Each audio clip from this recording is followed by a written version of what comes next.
In my estimation, there are about 3 different ways that someone can develop software. The first way is when you have an idea for a piece of software you want to build, and you just jump straight into coding it, and you try and build it to the best that you can, the way that you can. The second approach is you meticulously plan out every single little piece of the software that you want to build, and you plan it all out, you draw it all out before you even start building it. And the third is kind of a hybrid between the two. I think probably most of the software that I have worked on, it started with an idea, and then we just started coding it. So most of my experiences have to do with like that first type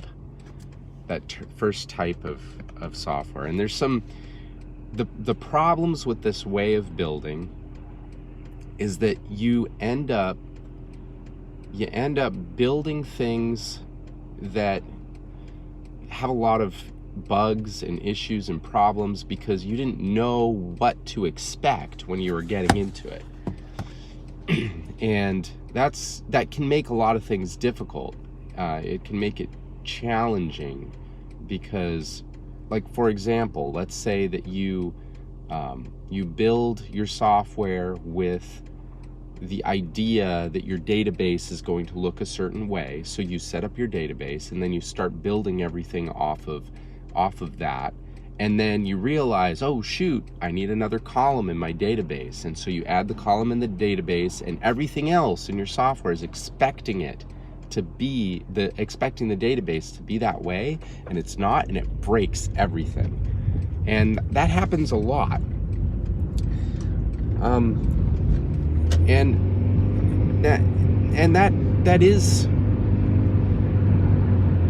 let me skip over to the side where you plan everything out meticulously.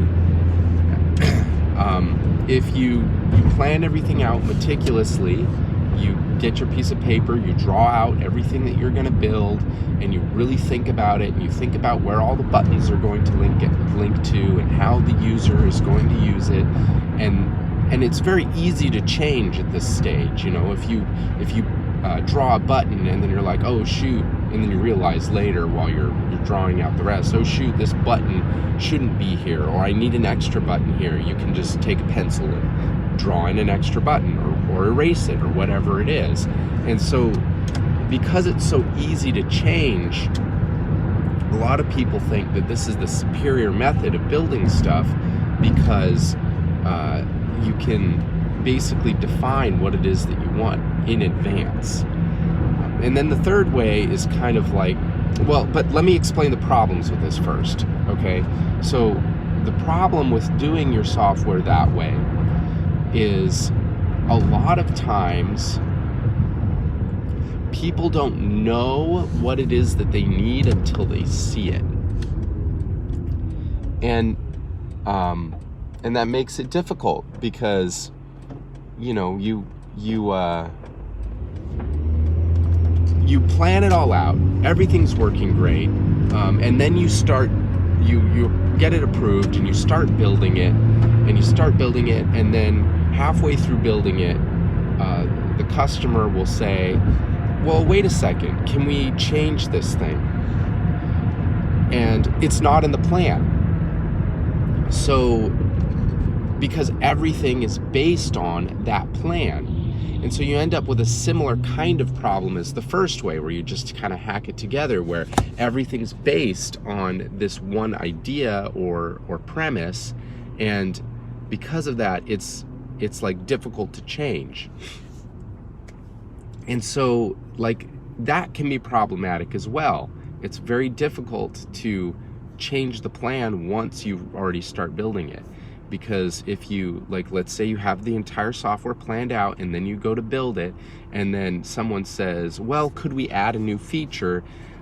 You have the same problem, same exact problem as in the first scenario, except you're not dealing with it every day. You are dealing with it with new features that come up versus just trying to move forward.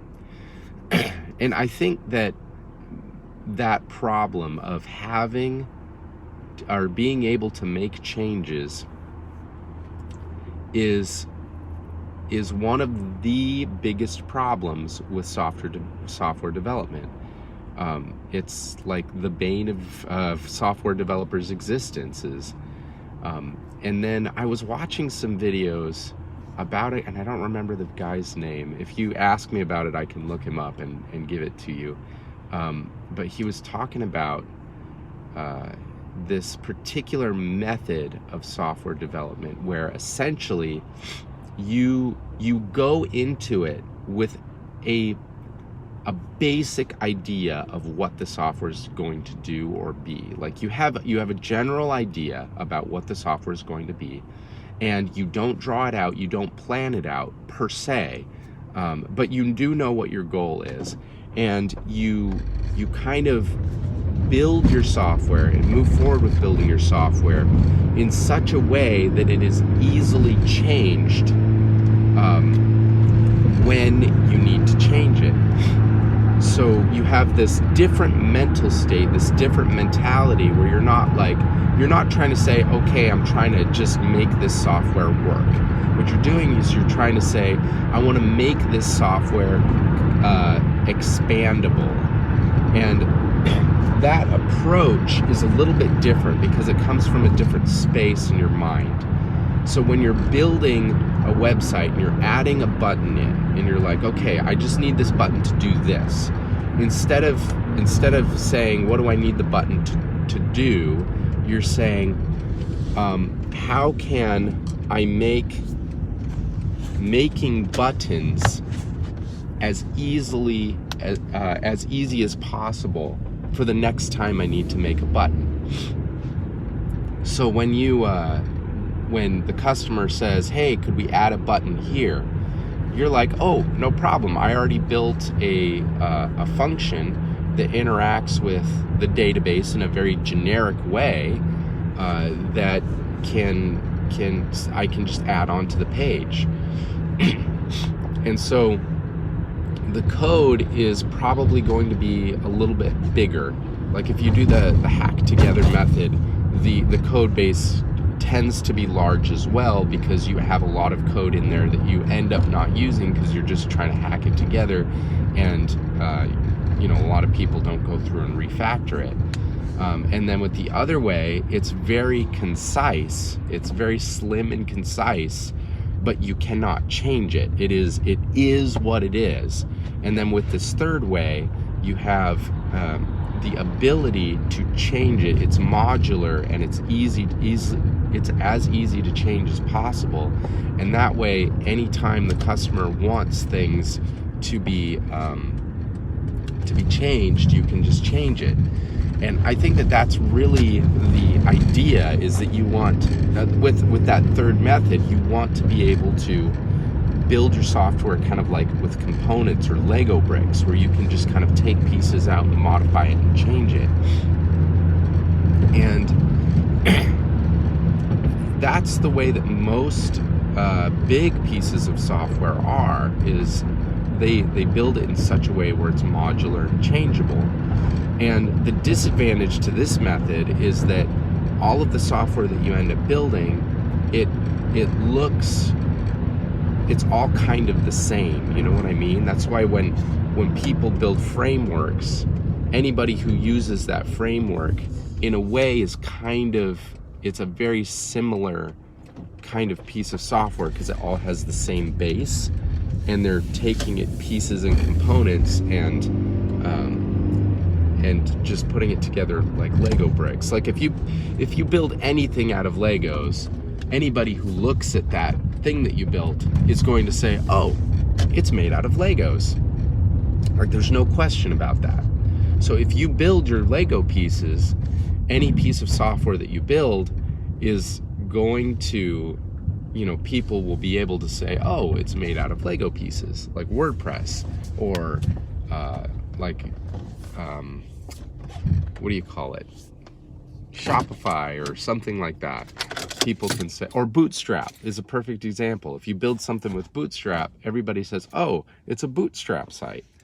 Anyways, so that's the thoughts that I wanted to leave you guys with today. If you enjoyed the video, please like and subscribe the video. I always appreciate that. And leave some comments down in the comment section. This is, like I said before in some of my last videos, it's kind of like an experiment to see what this YouTube thing is about. And I'm just using the time that I have to talk to my camera, which is while I'm driving to work. So, yeah, if you enjoyed this type of content, please like and subscribe, and I'll see you tomorrow in the next video. Bye.